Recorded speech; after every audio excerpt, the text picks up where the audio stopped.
Amis du Seigneur, bonjour à tous et à toutes et bienvenue à notre rendez-vous quotidien consacré à la méditation de la parole de Dieu. Mardi 8 février 2022, c'est parti pour la halte spirituelle. Cet épisode en Marc chapitre 7, les 13 premiers versets. Installez-vous bien. Les voici les scribes et les pharisiens de Jérusalem. Ils n'apportent pas leurs malades comme les Galiléens de la lecture d'hier. Ils ne sont donc pas vulnérables, ils n'ont pas à se soucier de l'amour.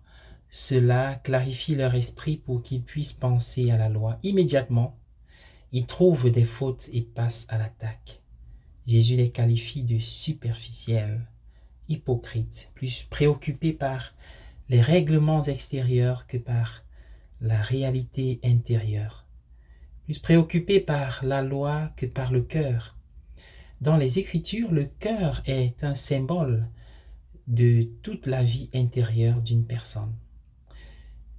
En bref, le mot korban signifie don. Tout ce qui était apporté au trésor du temple était dit korban et ne pouvait plus jamais être utilisé à des fins profanes.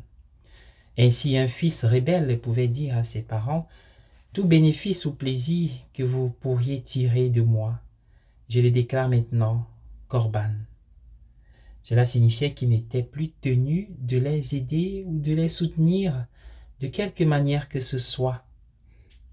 Il arrivait donc fréquemment, écrit saint Jérôme, que tandis que père et mère étaient dans leur indigence, leurs enfants offraient des sacrifices à consommer aux prêtres et aux scribes. Jésus s'insurge contre cette situation. Vous abandonnez le commandement de Dieu, le commandement d'aimer et d'honorer ses parents, et vous vous en tenez à la tradition humaine korban. Malgré tout ce qu'ils disent de Dieu, les avocats religieux n'arrivent pas à s'adapter à lui. Dans le contexte de Jésus, peut-être le nôtre aussi, Dieu semble trop préoccupé par les individus et est donc imprévisible. L'amour ne fait que brouiller les cartes pour les scribes. Il est agréable de s'insurger contre ces coutumes pharisiennes, mais en fin de compte, je dois me demander quelles sont mes propres coutumes similaires. Je nous invite à prier avec le pape François contre la pandémie. Au nom du Père et du Fils et du Saint-Esprit. Amen. C'était le 11 mars 2020. Ô Marie, tu brilles toujours sur notre chemin, en signe de salut et d'espoir. Nous te faisons confiance, Reine des malades, toi qui as gardé une foi ferme alors que tu as partagé la douleur de Jésus au pied de la croix.